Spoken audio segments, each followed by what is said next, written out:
خانم پھر بھی احتیاط برتا کریں، جتنی وہ خوبصورت تھی بہت فائدہ دیتی ہمیں۔ آئندہ کی بات آئندہ پر چھوڑ کر پرسکون ہو جا تو۔ ویسے یہ بات تو سچ ہے کہ لڑکی تھی کمال کی، اب کے مرنے والی کی مٹی پلید کرتے دونوں کہا لگا رہی تھیں۔ ان دونوں کی بے غیرتی اور بے حسی پر غزل کی بے ساختہ نظر عبدالہادی کی طرف اٹھی، جو بہت ہی مگن انداز میں ان کی باتیں سن تو رہا تھا مگر چہرے پر خوف کے اثرات بھی نمایاں تھے۔ شاید وہ کھلی ڈھلی باتیں اس پر اثر انداز ہو رہی تھی۔ غزل کا چہرہ ایک دم سے سپاٹ ہوا، وہ اٹھ کھڑی ہوئی، حال سے جانے لگی کہ ایک سوچ لیے واپس پلٹی۔ اس کا مخاطب مرزا بخش تھے۔ مرزا بخش، کل سے میں عبدالہادی کو اس بازار حسن میں نہ دیکھوں، ورنہ تم اس ہیرا منڈی کی تنگ تاریک گلیوں میں ننگے گھومتے دکھائی دو گے، سمجھے؟ وہ سرد لہجے میں انگلی اٹھا کر تنبیہ کرتے ہوئے ایک دم سے بدتمیزی سے بات ان تک پہنچا کر پلٹی۔ دونوں باپ بیٹے نے غزل کو دیکھا۔ نہ جانے اس کو کبھی کبھی کیا دورہ پڑتا ہے، ساری تہذیب بھول جاتی ہے کہ کس سے بات کر رہی ہے۔ بد لحاظ کرتی ہوں پھر سے اس کا کچھ بندوبست، خانم ہولے سے بڑبڑائی۔ خانم، میں تو کہتی ہوں آج شام کی فلائٹ سے اسے بھی میرے ساتھ سیٹ کے پاس بھیج دیں، وہ خود ہی اس کے دماغ کو چڑھی گرمی اتار دے گا۔ نازنین اونچی آواز میں بولی کہ غزل، جو ابھی حال کا دروازہ پار بھی نہیں کر پائی تھی، اس کے قدم بیچ راہ میں رکے، خونخوار نظریں لیے اس کی جانب پلٹی۔ میرے منہ لگنے کی ضرورت نہیں، سمجھی؟ اور تو جس بھی انچھوئی کلی کی بات کر رہی ہے، اگر وہ میری بچیوں میں سے ہوئی اور تو نے ان کی طرف آنکھ اٹھا کر بھی دیکھا تو باخدا تیرا خون پی جاؤں گی، ذلیل ضمیر فروش گھٹیا عورت۔ وہ بولی نہیں بلکہ بھوکی شیرنی کی طرح دہاڑی، جس پر وسیع حال گونج اٹھا۔ عبدالہادی سہم گیا، کب اس نے غزل کو اس خوفناک روپ میں دیکھا تھا۔ مرزا بخش بھی کچھ پریشان سے ہو گئے۔ خانم نے نازنین کے ہاتھ پر ہاتھ رکھ کر اسے خاموش رہنے کا اشارہ دیا۔ نازنین کے چہرے پر پھیلی مسکراہٹ دیکھ کر وہ خود پر ضبط کیے مڑ گئی۔ مرزا بخش نے بات کا رخ اپنی جانب موڑا۔ خانم، کوئی بات نہیں، جانے دیجیے۔ ارے چھوڑو میاں، تم تو ایسے ہی کہو گے، تم جانتے ہی کیا ہو ایک طوائف کے بارے میں۔ ایک رنڈی پر یہ غصہ اور انا کچھ جچتی نہیں۔ میاں ذرا دیکھو تو خالی برتن ہو کر بھی کیسے اکڑ دکھاتی ہے۔ خانم نے جاتی ہوئی غزل کو دیکھ کر بات کرتے ہوئے سر کو خفیف سا جھٹکا دیا۔ جاتی ہوئی غزل کے کان خانم کی بات سے محروم نہ رہے۔ وہ جلدی سے وسیع حال کا دروازہ پار کر گئی، جبکہ نازنین وہیں پیر پسار کر لیٹ گئی۔ خانم، معاف کیجیے گا، ایک طوائف بھی انسان ہی ہوتی ہے، اس میں بھی غصے اور نفرت کے احساسات پائے جاتے ہیں۔ کوئی بات نہیں، جو غزل بٹیا غصہ ہو گئی۔ او مرزے، تو کچھ زیادہ ہی اپنی اس بٹیا کی طرفداری نہیں کرنے لگ پڑا؟ نازنین اٹھ بیٹھی اور سخت لہجے میں بولی کہ مرزا بخش اپنی جگہ کھسے آیا۔ نازنین خانم کے علاوہ سب سے ہی بہت نخوت اور تنفر سے بات کرتی، پھر مرزا بخش کیا چیز تھے؟ نین، تو کچھ زیادہ ہی گرمی دکھا رہی ہے، جا آرام کر، تھکی ہوئی ہے، شام میں تیری فلائٹ بھی ہے۔ خانم نے اسے منظر سے ہٹایا، جو اپنا پرس اٹھائے ہائی ہیل ہاتھ میں پکڑے اپنے کمرے میں چلی گئی۔ خانم پھر سے مرزا کی جانب متوجہ ہوئیں۔ ارے میاں، پائے جاتے ہیں جذبات و احساسات، مگر ایک طوائف کو ان سب کو مارنا پڑتا ہے کہ یہی ہمارے یہاں کا دستور اور ریت رواج ہے۔ جب طوائف میں جذبات و احساسات موجود ہوں تو اس کے اندر عام عورت بننے کی چاہ حد سے زیادہ ہوتی ہے، پھر وہ خود کو طوائف نہیں بلکہ ایک عورت۔ ابھی ان کی بات پوری بھی نہ ہوئی کہ ایک دم سے اٹھتے شور پر انہوں نے سامنے دیکھا، جہاں حال کے دروازے پر لٹکتی لڑیاں ہٹائے بابو وفا کو گھسیٹتے ہوئے لا رہا تھا۔ چھوڑو مجھے بے غیرت انسان، بابو کی گرفت سے ہاتھ چھڑاتی وفا غصے اور نفرت سے بولی۔ کیسا تماشا لگاتے ہوئے آ رہی ہے، کیا تو یہاں پہلی بار آئی ہے؟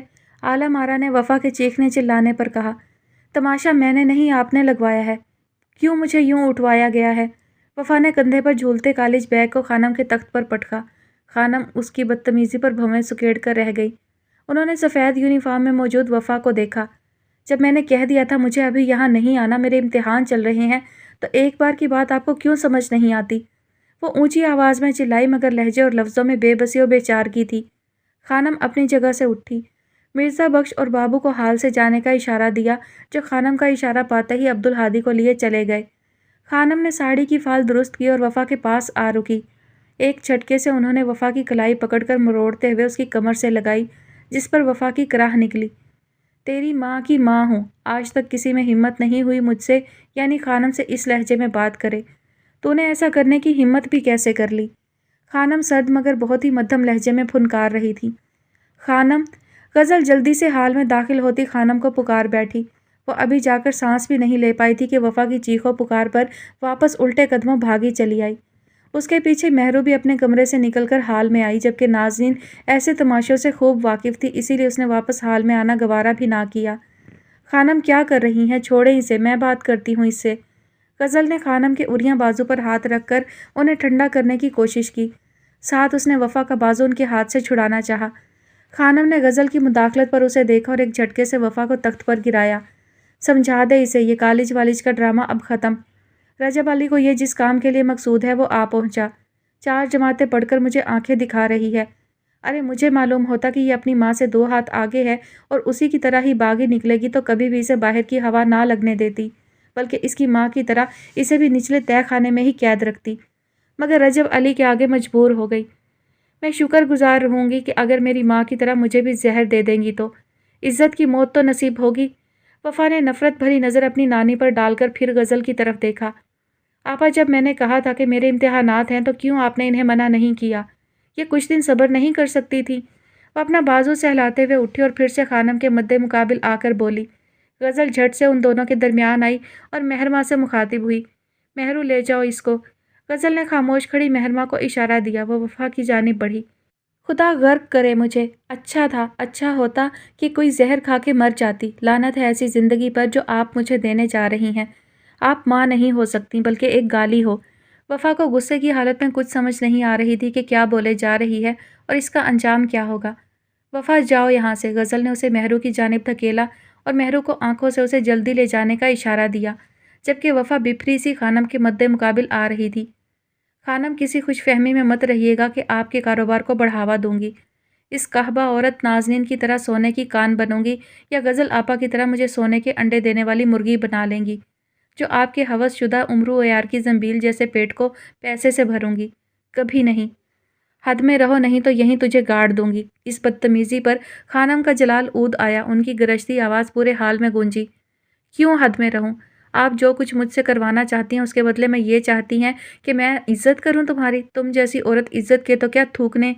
اس کی بات ختم ہونے سے پہلے ہی غزل کا ہاتھ وفا پر اٹھ چکا تھا۔ وفا نے چہرے پر ہاتھ رکھے بے یقینی سے غزل کی جانب دیکھا۔ بے یقینی کی حد تھی کہ غزل نے اسے تھپڑ مارا تھا، جس نے ہمیشہ اسے اپنے پروں کے نیچے نرمی سے چھپائے رکھا، آج اس نے اسے مارا تھا۔ دفع ہو جاؤ یہاں سے۔ ایک بار کی بات تمہیں کچھ سمجھ نہیں آ رہی؟ کیوں ادناب برت رہی ہو؟ غزل نے اسے آنکھیں نکالی اور مہرماں کو سر کے اشارے سے اسے لے جانے کا کہا۔ غزل خوب سمجھ رہی تھی کہ وفا اپنے پیر پر کلہاڑی مار چکی ہے۔ جو بات آرام سے ہو سکتی تھی وہ بے وقوف اپنی بے وقوفی میں خانم کے غصے کو ہوا دے گئی۔ تم کھڑی کھڑی منہ کیا دیکھ رہی ہو؟ لے جاؤ اسے یا تجھے بھی ایک جھانپڑ دوں؟ غزل اب کے دانت پیس کر مہرماں پر غصہ نکال گئی۔ مر جاؤں گی میں، یاد رکھیے گا۔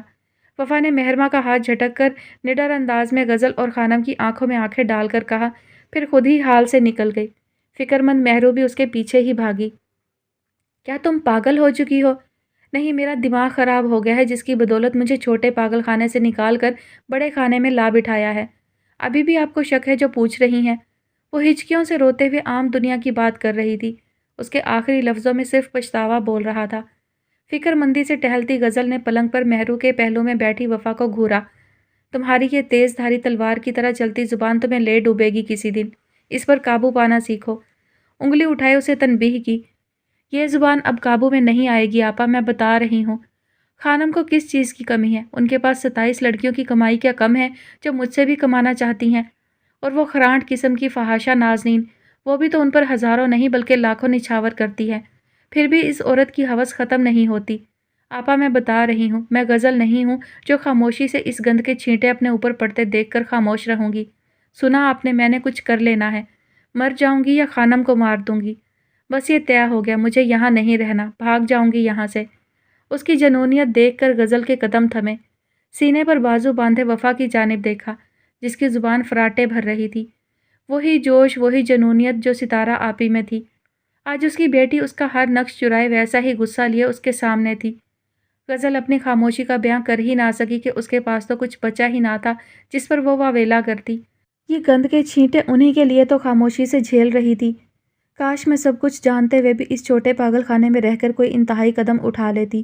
کتنے موقع آئے، سب گنوا دیے، اسی امید پر کہ میں اپنی شناخت تک پہنچ جاؤں گی، مگر خانم کے کڑے پہروں پر ناکام رہی۔ لہجے میں پچھتاوے آن بسے جن سے اب کبھی بھی نہیں نکل سکتی تھی۔ کیا تمہیں مجھ پہ بھروسہ نہیں تھا جو خانم کے ساتھ دنگل مچا آئی ہو؟ مجھے آپ پہ بھروسہ ہے مگر اپنی قسمت پہ نہیں۔ آپ جانتی ہیں نا، اس گورکھ دھندے میں جو ایک بار الجھ جائے پھر وہ کبھی نہیں نکل پاتا۔ اگر بھروسہ تھا تو صبر تو کرتی، دیکھتی تو صحیح میں تیرے لیے خانم کے سامنے کھڑی ہوتی یا نہیں۔ عجیب پاگل ہو تم، سارا کام خراب کر دیا۔ اب تو نے خانم کو ضد دلا دی ہے، اوپر سے تیری بدتمیزی۔ وہ تیری نانی بعد میں ہے، پہلے ایک جاندار کاروباری عورت ہے، تجھے اس کی دم پر پاؤں نہیں رکھنا چاہیے تھا۔ اب وہ تجھے چھوڑے گی نہیں۔ وفا کی ساکت آنکھیں پھر سے بہنے کے لیے تیار تھیں۔ آپ ایسا کریں، ایک ہی بار میرا گلا گھونٹ دیں، اتنی گندی زندگی گزارنے سے بہتر ہے میں مر جاؤں۔ میرے بس میں ہو تو تم دونوں سے پہلے خود کو ختم کر لوں، مگر یہاں تو جیسے ننگے اجل کی آمد پر بھی کرفیو نافذ کیا گیا ہے۔ مرنا اتنا ہی آسان ہوتا تو اب تک میں تم لوگوں کے سامنے سانسیں نہ لے رہی ہوتی۔ عجیب الجھن اور اضطرابی لہجے میں در آئی۔ آپا، آپ خانم سے بات کریں، وہ کوئی غلط قدم نہ اٹھا لیں، کہیں وہ اس رجب علی کو بلا ہی نہ لے۔ وفا ابھی چھوٹی ہے۔ کب سے ان دونوں کی تکرار سنتی مہرماں کی آواز کمرے میں گونجی۔ خانم اس کا معاوضہ اس کے بچپن سے ہی وصول کر چکی ہے، اس کو رجب علی کے ہی سپرد کرنے والی ہیں۔ اس نے 21 سال تک کا بولا تھا اور 21 سال کی ہو چکی ہے۔ آپا مت کہیں ایسا۔ وفا کا رنگ متغیر ہوا، اسے لگا جیسے غزل نے تیز دھاری چھری سے اس کی شہرک کاٹ دی ہو اور اب وہ رقص بسمل جیسی تڑپ لیے پھڑپھڑائے گی۔ آپا آپ خانم سے بات کریں نا، شاید کوئی نہ کوئی راہ نکل آئے۔ مہروں نے پھر سے اسی بات پر زور دیا۔ ابھی نہیں، آج رات کی محفل ہو جانے دے، پھر بات کروں گی۔ تم دونوں پریشان مت ہو، اور مہرو تم اس کا یونیفارم بدلوا کر کھانا کھلا دو، میں آتی ہوں۔ غزل پر سوچ انداز میں اسے کہہ کر مہرماں کے کمرے سے نکل گئی۔ غزل انہیں تسلی تو دے رہی تھی جبکہ وہ اندر سے خود بھی خوف زدہ تھی۔ اس گند کو اپنے وجود پر نہیں پڑنے دوں گی مہرو بچو، کچھ کیجیے ورنہ میں مر جاؤں گی۔ پاگل پن کی باتیں مت کرو، آپا کے ہوتے ہوئے تمہیں کاہے کی فکر؟ تمہارا آپا پہ بھروسہ کمزور ہے نا، اسی لیے ایسے باتیں کر رہی ہو۔ مجھے ان پہ بھروسہ ہے۔ نہیں ہے تجھے ان پہ بھروسہ، اسی لیے تو ایسی باتیں کر رہی ہے۔ بچو مجھے کچھ سمجھ نہیں آ رہی، کوئی جائے فرار نہیں، کہاں جاؤں؟ وہ مہرماں کی گود میں سر چھپا گئی کیونکہ وہ سلیب پر چڑھانے کے لیے تیار کی جا رہی تھی۔ مہرماں اس کے بالوں میں اپنی انگلیاں پھیرنے لگی۔ کوئی ایسا منتر نہیں تھا جسے وہ پڑھتی کہ وہ ساری اس ماحول سے آزاد ہو جاتی۔ آج اسے گھر آئے 4 دن ہو چکے تھے۔ وہ بہت چپ چپ سا تھا، کافی دیر سے ہاتھ میں پکڑی تصویر میں نظر آتے عکس کو دیکھتا رہا۔ سیاہ چادر کے حالے میں چھپا چہرہ ایسے جیسے آسمان کی سیاہ چادر پر چاند نے اپنی چھب دکھائی ہو۔ اداس آنکھوں کے ساتھ ہونٹوں کا جاں افروز تبسم دل کی خوشی کو بیان کر رہا تھا۔ اس کی الجھن زدہ نظریں تصویر پر بھٹک رہی تھیں۔ لاکھ یاد کرنے کے باوجود اسے یاد نہیں آ رہا تھا کہ خواب کے علاوہ یہ چہرہ ماضی میں کہاں دیکھا گیا ہے۔ سوچوں کی الجھی گتھیاں نہ سلجھی تو تھک ہار کر اس نے ہاتھ میں پکڑی تصویر اپنی ڈائری میں بند کی اور رائٹنگ ٹیبل سے اٹھ کر اپنے بستر پر آ لیٹا۔ وہ ہوا کے جھونکے کی طرح اس کی زندگی میں بہار بن کر آئی اور خزاں کے بکھرے پتوں کی طرح اڑ گئی۔ اس چہرے کو 2 بار ہی تو دیکھ پایا تھا، ایک خوشکن چہرہ لیے نیاز بانٹتے اور دوسرا غصہ بھرا۔ اس کے لیے اس کے چہرے کے تاثرات دونوں بار الگ الگ تھے، مگر آنکھیں اس بار بھی پرسوز اور کرب میں مبتلا دکھائی دیں۔ وہ اس کا چہرہ بھول نہیں پا رہا تھا۔ اس نے کئی بار اس کے خیال کو اپنے سوچوں سے جھٹکنے کی کوشش کی مگر ناکام رہا۔ سر کے نیچے دونوں بازو فولڈ کیے لیٹا اسی عکس میں کھویا تھا کہ اس کے کمرے کا دروازہ نوک ہوا۔ ساتھ ہی بغیر اجازت کے حمائل اور شانزل آپس میں نوک جھونک کرتے اس کے کمرے میں داخل ہوئے۔ کہہ دیا نہیں چائے ملے گی تو بس نہیں ملے گی۔ دودھ کا گلاس ہاتھ میں پکڑے الیون کی جانب بڑھی جو اٹھ بیٹھا۔ کیا ہو گیا ہے اور دودھ کیوں لائی ہو، چائے کیوں نہیں؟ حمائل کا خفگی بھرا چہرہ اور اس کے ہاتھ میں دودھ کا گلاس دیکھ کر پوچھے بنا نہ رہ سکا۔ آنی ماں نے رات کی چائے پر کرفیو نافذ کر دیا ہے، اس لیے میں یہاں موجود ہوں، کچھ کیجیے۔ چائے کا شوقین شانزل دہائی دیتے ہی الیون کی بائیں جانب کوہنی کے بل ڈھیر ہوا۔ کیوں، اب یہ کیا بات ہوئی بھلا؟ بقول مما آپ لوگ چائے پیتے نہیں بلکہ ہر 15 منٹ بعد چائے کا نشہ کرتے ہیں۔ آپ کی شریانوں میں خون کی بجائے چائے ہی دوڑتی ملے گی۔ اس کے اور شانزل کا کثرت سے چائے پینے کی وجہ سے فضا بیگم نے ہی نیا حکم دیا تھا جس پر الیون چپ نہ رہ سکا۔ یہ تو ظلم ہے ہم پر۔ کوئی ظلم نہیں، صحت کی حفاظت کے لیے احتیاطی تدابیر ہے، پکڑیں اور پئیں۔ اسے زبردستی گلاس تھما کر اس کے پاس ہی ٹک گئی۔ حمائل پلیز چائے لا دو یار، مجھے بھی بڑی سخت طلب ہو رہی ہے، شانزل نے مسکین لہجے میں کہا۔ مما کو بتا دوں گی چائے مانگ رہے ہو۔ اب یہاں سے رخصت ہو کر جانے والی ہو، اب لگائی بجھائی بند کر دو، یہاں سے سکون سے جاؤ اور ہمیں بھی سکون سے رہنے دو۔ الیون نے شانزل کی طرح ہی اسے کہا کہ وہ تپ گئی۔ کون سی لگائی بجھائی کی میں نے، بتائیں تو ذرا۔ وہ فوراً تپ گئی اور تیوری چڑھائے پوچھا، کتنے دنوں سے تم نے عارف کو برے لفظوں میں یاد کر کر کے ہمارا ناک میں دم کر رکھا ہے؟ یہ بات جانتے ہوئے بھی کہ دنیا ادھر کی ادھر ہو جائے ہم اس سے بدگماں نہیں ہونے والے۔ پھر بھی تم نے ہزاروں ایسے اس کے قصے نکال کر ہمارے سامنے کیے جو بچپن کی نادانیاں تھیں۔ آپ تو ایسا ہی کہیں گے نا، آپ کا بیسٹ فرینڈ جو ہوا۔ ہولے سے بڑبڑائی جبکہ شانزل حمائل کے چہرے کو گہری نظروں سے جانچ رہا تھا۔ بھائی میں ایک بات کہوں، شانزل نے سنجیدگی سے اجازت طلب کی، جس پر الیون نے مثبت جواب دیا۔ جہاں تک میں اس کی نفسیات سمجھ پایا ہوں وہ یہ ہے کہ یہ عارف بھائی کے حوالے سے مثبت سوچنا چاہتی ہے، مگر بعد میں اس کے دماغ کے اندر جو موجود کیڑا بلبلا اٹھتا ہے اور انہیں بھی یہ سب کی کیٹیگری میں لا کھڑا کرتی ہے۔ فضول مت بولو، حمائل نے شانزل کو آنکھیں نکالی۔ سیریسلی حمائل، عارف بھائی کے اچھا ہونے والی بات تمہارے لاشعور میں ہے، مگر تمہارا شعور اس بات کو دبانے کی کوشش کرتا ہے۔ تمہیں وہ اچھے لگتے ہیں، مگر ایسا مانتے ہوئے تمہاری لمبی ناک آڑے آ جاتی ہے۔ او گاڈ، میں کوئی پسند وسند نہیں کرتی انہیں، یہ صرف آپ لوگوں کی زبردستی ہے اور کچھ نہیں، اور تم اپنے یہ نفسیاتی حربے مجھ پر مت آزمایا کرو۔ اس کے درست اندازے پر شانزل کو گھورتے اس کی بات کی نفی کر گئی، مگر اس کی خود پر گڑی جانچتی نظریں اور پراسرار مسکراہٹ دیکھ کر حمائل نظریں چرانے پر مجبور ہو گئی۔ ابھی بھی تمہارا سچ پکڑے جانے پر تم خوفزدہ ہو رہی ہو۔ ایسا کچھ نہیں ہے شانزل، پلیز بند کرو مجھے گھورنا۔ وہ سنجیدگی سے بولتے بائیں ہاتھ میں موجود گولڈ کی رنگ کو گھما رہی تھی۔ اس کی حرکتوں پر شانزل مسلسل مسکرائے جا رہا تھا۔ وہ جانتا تھا الجھن زدہ لوگ اکثر الجھن میں ایسے ہی بیہیو کرتے ہیں۔ میری گٹ فیلنگ بار بار مجھے یہی اشارہ دیتی ہے کہ تمہیں عارف بھائی سے کوئی ایشو نہیں، بس تم حویلی نہیں رہنا چاہتی، ہے نا ایسا ہی؟ بھائی اسے بولیں چپ کرے ورنہ میں اس کا حشر بگاڑ دوں گی۔ یہ اپنے نفسیاتی ٹوٹکے ان لوگوں پر ہی آزمائے جن کے لیے نفسیات کی پڑھائی کر رہا ہے۔ مجھ پر اپنی باتیں زبردستی تھوپنے کی ضرورت نہیں۔ شانزل نے پھر سے کچھ کہنے کے لیے منہ کھولا ہی تھا کہ الیون نے اسے چپ رہنے کا اشارہ دیا۔ وہ آج انکل فواد آئے تھے لالا کا چیک اپ کرنے، کہہ رہے تھے اب وہ پہلے سے بہت بہتر ہیں۔ بحث کے دوران الیون اور شانزل محسوس کر چکے تھے کہ اب وہ اس بات سے بھاگ رہی ہے۔ ہاں انکل سے میری فون پر تفصیلی بات ہو چکی ہے، ویسے ابھی لالا سو گئے یا مما ان کے پاس ہی ہیں؟ الیون پرسوچ انداز میں پوچھ رہا تھا۔ آپ نے انہیں آج جلدی دوا کھلا دی اس لیے وہ جلدی سو گئے۔ مما بابا کی کال آئی ہے، ان سے بات کر رہی ہیں۔ آپ ہی کچن سمیٹ رہی ہیں، شانزل اور میں آپ کے پاس تمہارا سر کھانے کے لیے۔ کمرے میں داخل ہوتی شہرزاد نے اس کے تفصیلی جواب کے آخری جملے پر ٹکڑا لگایا۔ آپ تو ابھی کچن میں تھی نا، میری جاسوسی کرنے آئی ہیں؟ جی نہیں، تھوڑی دیر پہلے والا آنی کا پیغام دینے آئی ہوں کہ صبح آنی ماں اور الیون نے تمہارے سسرال یعنی عارف کے پنڈ جانا ہے، صبح وقت پر اٹھ جائے، آپ ہی باز آ جائیں۔ حقیقت تو حقیقت ہی رہے گی، میرے باز آنے سے کیا ہوگا، کتنی پیاری لگو گی اپلے تھاپتے ہوئے۔